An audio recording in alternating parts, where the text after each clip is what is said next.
choisir la télévision nationale congolaise pour vous informer de l'actualité sur la tribune des Nations Unies. Le chef de l'État, Félix-Antoine Tshisekedi Tshilombo, rappelle que la quête d'un avenir prospère rend incontournable la connectivité numérique pour le président de la République démocratique du Congo, son pays. La RDC aspire à attirer plus d'investisseurs dans les secteurs du numérique avec les transferts des technologies à la clé pour ne pas manquer ce rendez-vous de la 4e révolution technologique. Je vous laisse suivre cet extrait. Monsieur le Président, le pacte pour l'avenir et ses annexes, le pacte numérique mondial et la déclaration sur les générations futures que nous avons adopté lors du récent sommet de l'avenir, soulignent l'importance d'une collaboration active pour atteindre une vision commune d'un avenir pacifique et prospère. Ces documents représentent un engagement essentiel pour mettre fin au conflit, lutter contre l'extrême pauvreté et la faim et aborder des défis tels que les déplacements de population, l'immigration clandestine, l'insécurité alimentaire, les pandémies et les risques des nouvelles technologies. Parallèlement, le pacte mondial numérique se positionne comme un pilier essentiel dans notre quête d'un avenir prospère au cœur de la 4e révolution industrielle où les technologies numériques sont devenues incontournables. Cette transformation numérique représente une occasion sans précédent d'atteindre les objectifs de développement durable d'ici 2030, notamment pour les pays les moins avancés. Pour relever ce défi majeur, inhérent à la révolution du numérique, des réformes globales sont nécessaires, impliquant une réévaluation de l'architecture financière internationale et un financement adéquat. C'est pourquoi la République démocratique du Congo aspire à attirer des investissements pour développer la connectivité en Afrique et appeler à la coopération des partenaires multilatéraux et des opérateurs de télécommunications avec à la clé un transfert de connaissances. En effet, l'accompagnement au processus de maillage du pays est une solution prometteuse pour relier le sud et le nord du continent, ainsi que relier l'océan Indien à l'océan Atlantique. Toujours dans l'actualité, le président de la République démocratique du Congo, Félix-Antoine Tshisekedi Tshilombo, est annoncé le dimanche prochain à Budapest, capitale de la Hongrie, sur invitation officielle des autorités hongroises. Félix-Antoine Tshisekedi Tshilombo va passer 3 jours de visite de travail et différentes activités sont prévues dans son agenda, notamment sur les accords de coopération dans divers domaines seront signés. Un reportage de nos confrères de la présidence de la République. La République démocratique du Congo et la Hongrie, 2 nations déterminées à renforcer leur coopération par des échanges bilatéraux dans le domaine de l'économie, de la culture et technique. Mus par cette volonté, les 2 pays s'apprêtent à écrire une nouvelle page de leur histoire commune. Sur invitation des autorités hongroises, le président de la République démocratique du Congo, Félix-Antoine Tshisekedi Tshilombo, entame dès ce lundi une visite d'État de 72 heures.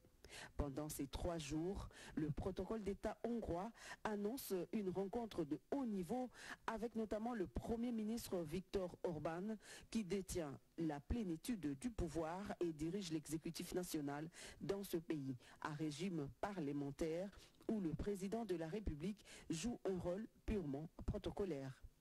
L'enjeu est de taille pour la RDC étant donné que la Hongrie de Viktor Orban assure depuis le 1er juillet dernier la présidence du Conseil de l'Union européenne pour une durée de 6 mois. Félix-Antoine Tshisekedi Tshilombo compte inscrire la question de la guerre qui sévit dans la partie est du pays parmi les priorités de M. Orban à la tête de l'Union européenne. Bien que les relations entre la RDC et la Hongrie ne soient pas anciennes, les 2 pays ont exprimé un intérêt à renforcer leur coopération. Au cours de cette visite, il est prévu la signature de quelques accords de partenariat dans plusieurs domaines. En économie, par exemple, la Hongrie a montré un intérêt pour investir dans l'agriculture et les infrastructures en RDC. Située au cœur de l'Europe, la Hongrie est un pays riche en histoire, en culture, disposant des paysages variés. Budapest, sa capitale, est célèbre pour ses paysages pittoresques le long du fleuve Danube. Ce fleuve qui, au-delà de son aspect touristique tel que des croisières et des promenades le long des rives, a également joué un rôle crucial dans l'histoire et la culture hongroise, étant le témoin de nombreux événements historiques. Le Danube est bien plus qu'un simple fleuve en Hongrie, il est un symbole de l'identité nationale et un atout économique et culturel majeur.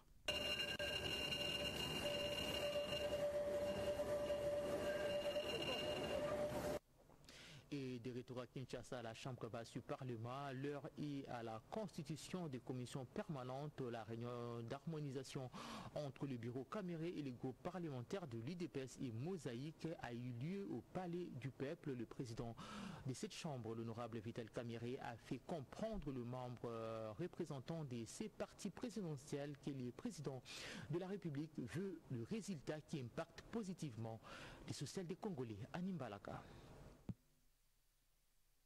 Après l'entretien qu'il a accordé au réseau des jeunes parlementaires, le jeudi 26 septembre 2024, le président de l'Assemblée nationale, le professeur Vital Caméré, accompagné du rapporteur Jacques Joly, a prêté l'oreille aux autres collègues jeunes parlementaires désirés d'apporter leur expertise au bon fonctionnement de ces réseaux. Conduite par l'honorable John Efambe, cette délégation est venue solliciter l'implication du président de l'Assemblée nationale pour pouvoir dégager un consensus avant la sortie officielle du réseau des jeunes parlementaires. Au cours de cet entretien, le speaker de la Chambre basse du Parlement, le professeur Vital Caméré, a martelé sur l'importance de l'unité et la cohésion pour faire rayonner ces réseaux. Il a appelé les jeunes parlementaires à se mettre autour d'une même table pour mettre ensemble leurs idées afin d'aboutir à l'inclusivité. Pour le professeur Vital Caméré, la Chambre basse du Parlement compte beaucoup sur l'expertise de la jeunesse, d'où la nécessité d'un consensus et de l'unité dans cette démarche. Il leur a prodigué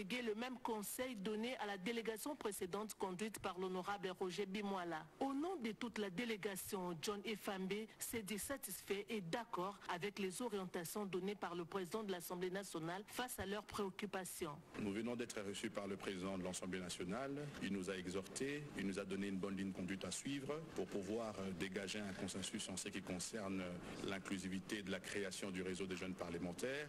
Et c'est dans ces contextes qu'aujourd'hui, nous nous lançons dans un schéma consensuel. On peut dire qu'avec les deux entretiens accordés par le président de l'Assemblée nationale aux jeunes parlementaires, la divergence d'idées entre eux servira désormais à faire rayonner les réseaux des jeunes parlementaires. Conduite par son président Jean-Michel Samalou Kondé, une délégation de la Chambre haute du Parlement congolais a participé à la 11e réunion consultative de l'association des Sénats Chora et Conseil équivalent d'Afrique et du monde arabe à Malabo, capitale de la Guinée équatoriale. Le président de cette chambre a obtenu l'inscription des questions sur la paix et la sécurité en République démocratique du Congo au cours de cette rencontre. Janine Kalenga et Julien Piana.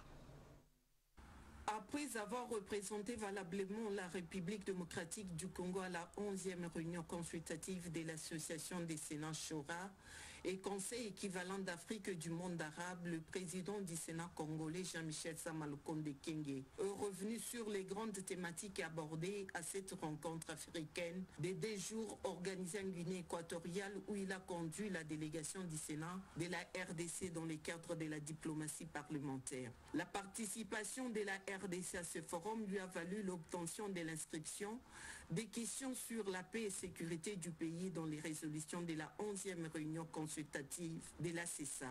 Nous avons d'abord affirmé qu'avant de parler de toutes ces questions de développement ou d'environnement et autres, il faut d'abord parler de la paix et de la sécurité. Et on le sait, la République démocratique du Congo est toujours en proie à ces violences à l'est de la République démocratique du Congo causées par le M23, soutenus par le Rwanda, et les ADF Nalou, qui sont un groupe terroriste. Nous souhaitions avoir le soutien des pays membres de la CECA. Cela soit repris dans les résolutions qui devaient découler au fait de cette assemblée. Résolutions qui ont été prises en compte dans le cadre en tout cas de défendre les questions de paix et de sécurité. Les thématiques liées à l'environnement et à l'intelligence artificielle ont été aussi évoquées lors de ces assises. Cette diplomatie parlementaire qui est menée à côté du premier diplomate du pays, qui est son Excellence Monsieur le Président de la République, M. Félix-Antoine Tshisekedi Tshilombo, qui prône que partout où nous pouvons faire la défense de nos intérêts, nous devons être présents. Ici, c'était l'Assemblée des Sénats d'Afrique, de Choura et du monde arabe qui se réunissaient sur des thématiques importantes, notamment la question de l'intégration de nos différentes communautés pour faire valoir ce qu'on peut avoir en commun. Là a été mis en exergue cette question du développement, la question de l'environnement et la question technologique en ce qui concerne l'intelligence artificielle. Le président de la Chambre haute du Parlement, Jean-Michel Samalukundi, a martelé sur la bonne application des résolutions qui ont été prises. Et le réseau parlementaire africain de la lutte contre la corruption a effectué sa rentrée. Son président, le député national Jean-Pierre Passinza-Pamba, a rappelé la mission de cette structure, nous dit Cédric Kenina dans ce reportage. Ils font leur premier pas dans cette législature et s'engagent à lutter contre la corruption. Engagement pris lors de la rentrée parlementaire du réseau de parlementaires africains contre la corruption à PNAC RDC. Dans son mot de circonstance, le président de l'APNAC RDC, le député national Jean-Pierre Passinza-Pamba, a rappelé le rôle que joue cette structure dans la lutte contre la corruption à travers les missions assignées aux élus du peuple, notamment le vote de loi et les contrôles parlementaires. Jean-Pierre Passinza-Pamba a également expliqué aux nouveaux membres les objectifs poursuivis par cette structure depuis sa création et son avènement à RDC. La corruption est un fléau. Elle gangrène toute la communauté. Et c'est pourquoi, bien qu'on corrompe les matins, à midi, la plaque sera là pour sensibiliser la population et les autorités avec comme objectif d'aboutir à la bonne gouvernance. Et donc, nous devons inviter la population à s'impliquer dans la lutte contre la corruption en exigeant la transparence et la redevabilité de ceux qui gèrent la communauté. Par ailleurs, le député national Jean-Pierre Passinza-Pamba a demandé aux députés nationaux membres de l'APNAC RDC d'œuvrer dans le sens de matérialiser la vision du chef de l'État Félix-Antoine Tshisekedi dans la lutte contre la corruption. Et cet atelier organisé dans le but de finaliser le document de la version VO de la politique forestière nationale en prélude des consultations dans les provinces que le secrétaire général à l'environnement et développement durable à travers la direction générale des forêts, Chimène Dondo. C'est un atelier organisé dans le but de finaliser le document de la version VO de la politique forestière nationale en prélude de consultation dans le province que le secrétaire général à l'environnement et le développement durable à travers la direction générale de forêt a tenu deux assises qui rentrent dans les cadres de processus d'élaboration de la politique forestière de la République démocratique du Congo. Je pense que nous sommes dans les mêmes bateaux pour que nous puissions aller vite et avoir ces documents qui longtemps attendus. Et que cette fois-là, comme je l'ai toujours dit, est préconisé qu'au mois de décembre, que nous puissions avoir une version que nous allons déposer au niveau du gouvernement. La coopération et le partenariat, il convient de rappeler que grâce à son vaste patrimoine forestier, représentant 10% de réserves forestières tropicales mondiales, incluant plus de 50% de forêts denses d'Afrique et 60% de forêts du bassin du Congo, la République démocratique du Congo se positionne comme pays solution aux enjeux du climat. Elle bénéficie également d'abondantes ressources en eau, d'un potentiel hydroélectrique considérable et de ressources minières stratégiques et critiques. Pour tirer profit à cet atout, elle doit utiliser le mécanisme approprié tel que le crédit carbone et la vente de services environnementaux. Il est important que le bénéfice de ces initiatives soit orienté vers la lutte contre la pauvreté et la résolution de problèmes socio-économiques de populations congolaises. Et en marge du 79e Assemblée générale des Nations Unies, plusieurs membres du gouvernement ont eu des activités liées à leur secteur respectif. C'est le cas avec le ministre des Affaires sociales, Mme Nathalie Aziza, était reçue à l'UNICEF où elle a fait un plaidoyer en faveur d'enfants congolais. Giscard Kissema. Venue dans la suite du chef de l'État à New York, la ministre des Affaires sociales, Action humanitaire et solidarité nationale a multiplié les contacts dans les cadres du plaidoyer sur la situation sociale et humanitaire des enfants congolais. Au siège de l'UNICEF, la ministre Nathalie Aziza Mounana a été reçue par une délégation des hauts rangs, conduite par M. Georges Laria Adjei, directeur des opérations. Madame Nathalie Aziza. Le directeur principal des projets de l'UNICEF a eu le plaisir de rencontrer la ministre des Affaires sociales, Action humanitaire et solidarité de la République démocratique du Congo. Et cette rencontre s'est tenue sur l'évaluation, tout d'abord, de ce qui se passe présentement au Congo et pouvoir trouver des solutions telles que dans l'éducation, le logement, je veux dire, et aussi pouvoir identifier tout d'abord ces enfants-là afin de travailler ensemble et les permettre aussi de s'épanouir dans leur vie de tous les jours. Et pour ça, justement, ça aidera les enfants à pouvoir aller de l'avant. Ayant travaillé plus de 3 décennies dans les secteurs privés sur l'encadrement des enfants, Mme Nathalie Aziza a fait un exposé qui a retenu l'attention du groupe de l'UNICEF, qui a trouvé en elle l'interlocuteur recherché. J'ai présenté mes projets selon la vision du président de la République. J'ai présenté les soucis de tous les enfants du Congo, en commençant les enfants du Grand Kivu, qui sont catégorisés dans beaucoup de choses, les enfants orphelins de guerre, les enfants de rupture familiale, les enfants de la rue, tout ce qu'on peut imaginer. Et nous avons encore parlé des enfants mineurs militaires. Les directeurs des opérations de l'UNICEF ont promis de renforcer leur action humanitaire en faveur des enfants congolais. La Kinshasa, capitale de la République démocratique du Congo, a accueilli les travaux de renforcement de l'information et de l'éducation dans la lutte contre la drépanocytose, assises qui ont réuni les experts venus de différents pays d'Afrique. Plusieurs recommandations ressortent de ces travaux à suivre dans ces reportages. Une nouvelle synergie a pris corps dans la lutte contre la drépanocytose en Afrique. Ce séminaire à télé multi-pays du projet DREPACI qui s'est tenu récemment et qui a réuni des prestataires de santé de 4 pays africains, la République démocratique du Congo, le Cameroun, la République centrafricaine et la Côte d'Ivoire, a été ce pas de plus vers des actions coordonnées.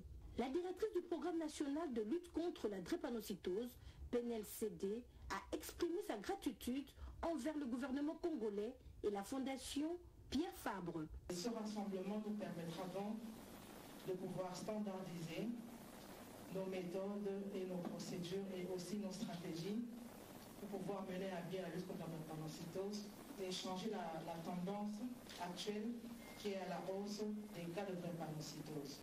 Au cours de l'atelier, les participants ont abordé des sujets variés allant de la prise en charge des patients à la sensibilisation en passant par le dépistage et la formation du personnel de santé. Véronique Tessi, chargée de programme à la Fondation Pierre Fabre, a partagé des résultats encourageants. C'est un échange de partage, vraiment d'expériences très riches. Ce projet repose sur différents piliers de la prise en charge de la drépanocytose, le dépistage, le diagnostic, la prise en charge, la formation des personnels de santé, la sensibilisation et le plaidoyer. Un tableau qui indique que depuis octobre 2022, plus de 60 000 enfants et 29 000 femmes enceintes ont été dépistés pour la drépanocytose, permettant ainsi une meilleure prise en charge de cette maladie. La grande réussite pour l'Association nationale congolaise des soins palliatifs en organisant le premier symposium de Kinshasa aura été la participation de la majorité des provinces, y compris la province de l'Ituri qui fait face à la guerre. À la clôture, plusieurs recommandations ont été formulées à l'égard des praticiens de ces soins, les scientifiques partenaires et autres autorités. Redépendant pour les détails. Le premier symposium national de soins palliatifs restera gravé dans la mémoire de tous les acteurs des soins palliatifs réunis durant 2 jours à Sultani River, formateurs, ONG de différents secteurs, médecins, infirmiers, psychologues et tant d'autres experts sont parmi ces participants à ces assises sanitaires de Kinshasa. Grande réussite pour l'Association nationale congolaise des soins palliatifs, réunir la majorité des provinces, y compris l'Ituri. À la culture, plusieurs recommandations formulées à l'endroit des praticiens des soins palliatifs, partenaires et autorités étaient plus que pertinentes, a souligné le président de cette association. Au niveau de la couverture sanitaire universelle exactement, avec les groupes techniques de développement des soins palliatifs qui a été mis en place au niveau du secrétariat général de la santé, l'objectif c'est d'intégrer les soins palliatifs dans le système sanitaire, au niveau de la base déjà. C'est ainsi qu'au niveau du PENDES, les soins palliatifs cette fois-ci ont une place un peu plus importante que ce qu'il y a eu dans les autres PENDES des années antérieures. Les soins palliatifs exigent non seulement l'accompagnement du malade, mais aussi l'assainissement de son entourage, c'est-à-dire sa famille, sans oublier la bonne communication, des éléments aussi indispensables dans les soins palliatifs. Et je voulais suivre ces reportages commentés par notre confrère Rodé Panda où les questeurs de l'Assemblée provinciale de Kinshasa étaient face à la population de Mongafula sur l'assainissement de leur circonscription. Avant de regagner l'hémicycle de l'Assemblée provinciale de Kinshasa, l'honorable questeur de l'APK, Maître Socrates Mubengai, était en contact avec sa base de la circonscription électorale de Mongafula. C'est dans le quartier Dingi Dingi que le questeur de l'Assemblée provinciale a débuté sa tournée. Nous sommes dans la commune de Mongafula. Ce dernier s'est dirigé vers les villages Nzekita, comme l'indiquent si bien ces images. Pas facile de traverser l'autre rive. Ici, la population utilise ces ponts construits en bois. Et les habitants de ces quartiers plaident pour la réhabilitation et modernisation de cet ouvrage. Nous saluons son initiative de réhabiliter nos infrastructures. Nous sommes très fiers de lui. À Vunda Manenga, ici les habitants l'ont accueilli sous le chants et danses, les remerciant pour son lobbying lors de la campagne électorale, afin qu'un pont puisse être jeté sur cette rivière. Le moine Ayabamama, comme on l'appelle, était noyé dans son monde avec ses semblables pour implorer la grâce divine afin que le projet qu'il porte au nom de sa base puisse se réaliser. Depuis que je suis élu, tout mon travail, c'est parler et plaider pour vous. Nous avons un problème de route, l'insécurité, les érosions avec la pluie qui s'annonce et autres. Je suis là pour continuer à parler et porter vos désidératas auprès des hautes instances.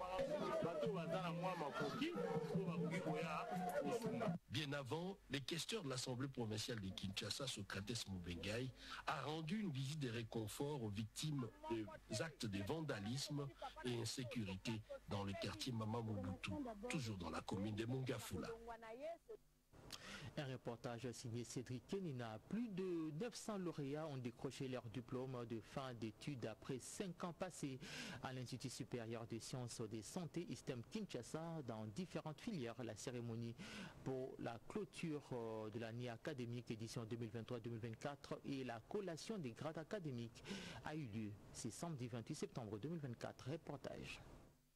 L'année académique 2023-2024 appartient désormais au passé à l'ISTEM Kinshasa. La double cérémonie de clôture de l'année et la collation des grades académiques a été organisée ce samedi 28 septembre. 929 lauréats issus de toutes les différentes filières en sciences de santé qui sont déversés sur les marchés de l'emploi. Le directeur général de l'ISTEM Kinshasa, le professeur Joséphine Toumba Kankolombo, a saisi l'occasion pour solliciter un appui du gouvernement et des partenaires afin de relever les différents défis auxquels cette institution mère en sciences de santé fait face. Elle a exhorté de nouveaux diplômés à jouer les rôles de leaders dans le secteur de la santé au sein de la communauté. L'ISTEM Kinshasa vient de mettre à la disposition de la société un personnel médical et paramédical de qualité. Il y a énormément de défis à relever au sein de l'ISTEM Kinshasa, mais comme je ne cesse de le dire,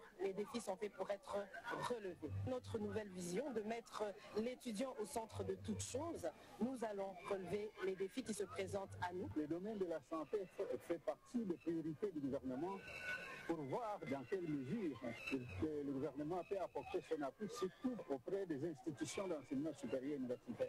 L'ISTEM Kinshasa peut toujours continuer à compter sur le gouvernement. Hormis la collation des grades académiques, cette manifestation a été aussi marquée par la remise d'un diplôme d'honneur au professeur Marie-Claire Omagnondo, première femme de l'ISTEM Kinshasa, docteur à thèse en sciences de santé. La ministre de l'enseignement supérieur et universitaire a été représentée par le président du Conseil permanent de l'enseignement. En politique, l'Alliance pour les actions de développement du Congo était en forum d'évaluation après les élections de décembre dernier. Le soutien au président de la République, Félix-Antoine Tshisekedi Tshilombo, reste indéfectible, mais les efforts sont à fournir pour les prochaines séances électorales. Edith Chala. C'est un forum extraordinaire au cours duquel cadres et membres de l'Alliance pour les actions de développement du Congo AADC évaluent le parcours du parti 2 ans après sa création et font le bilan de sa participation aux élections de décembre 2023. Cette rencontre marquée par des échanges enrichissants a permis de poser un diagnostic sur les forces et les faiblesses de cette organisation politique tout en traçant les perspectives d'avenir. Nous avons organisé ce forum extraordinaire d'évaluation qui a eu 4 sous-thèmes, à savoir les points faibles, les points forts, évaluation de la gestion des élections de décembre 2023 au niveau du parti, ainsi que les perspectives d'avenir. Alors tout ça, c'est pour nous donner un nouveau vent, comment on doit procéder à redynamiser et à donner un élan à notre cher parti AADC. La réunion de Kinshasa est ainsi un appel à l'unité et à la résilience des valeurs que l'AADC entend promouvoir pour garantir son développement et son impact dans le paysage politique de la RDC. Les membres du parti galvanisés par ces échanges sont désormais invités à se mobiliser en vue des prochaines échéances électorales derrière le président de la République, Félix-Antoine Tshisekedi. Comment faire pour faire comprendre à la jeunesse congolaise la démocratie? Cette question a été évoquée parmi tant d'autres lors du forum des jeunes organisé par la Fondation John Malela Chimendondo. Créer un espace où les jeunes peuvent exprimer leur opinion, leurs préoccupations et leurs idées sur la démocratie. Encourager les échanges entre jeunes et identifier de pistes d'action pour renforcer l'engagement démocratique, tels sont les objectifs du Forum de jeunes sur la démocratie en RDC. Les orateurs ont tour à tour expliqué ce thème pour donner aux jeunes l'envie de bien connaître la démocratie de la République démocratique du Congo. Les jeunes étudiants en droit ont posé des questions pour approfondir leurs connaissances. Quant à lui, John Malela a demandé aux jeunes Congolais de multiplier les rencontres, les discussions pour faire revivre la démocratie aux jeunes leaders de demain. L'objectif de ce forum est de parler des sujets liés à la démocratie. Et nous nous soucions beaucoup plus de la guerre dans la partie Est. Nous voulons également parler de la paix, de l'économie. Et je pense qu'en commençant par la conversation, nous stimulons les idées et ensuite nous transformons ces idées à travers une mise en œuvre efficace. Ce forum est une opportunité de redonner une voix à la jeunesse congolaise sur des questions qui le concernent directement en favorisant un dialogue constructif. Première activité du terrain du nouveau directeur général AI de la DGRCA du Kakala, c'est une banque partenaire Sofibank qui a été sélectionnée. Objectif, c'est imprégner du système de travail en vue de comprendre le mouvement de recettes, la traçabilité et assurer une mobilisation maximale de ces recettes. Rodépanda. Aussitôt installé pour la prise de fonction à la tête de la Direction générale des recettes de Kinshasa, DGRCA, le nouveau patron des recettes de la ville de Kinshasa, Ridu Kakala, a orienté sa première activité de terrain vers la banque partenaire Sofibank pour s'imprégner du système de travail qui implique des innovations vérifiées, les mouvements des recettes, les paiements des impôts et taxes fonciers et à revenus locatifs, mais aussi s'assurer de la traçabilité. DGRCA, en tant que service mobilisateur de recettes urbaines, travaille en partenariat avec le banque commercial installé à Kinshasa pour la collecte de recettes urbaines. Nous avons passé en revue la situation des nivellements et la situation de traçabilité des recettes.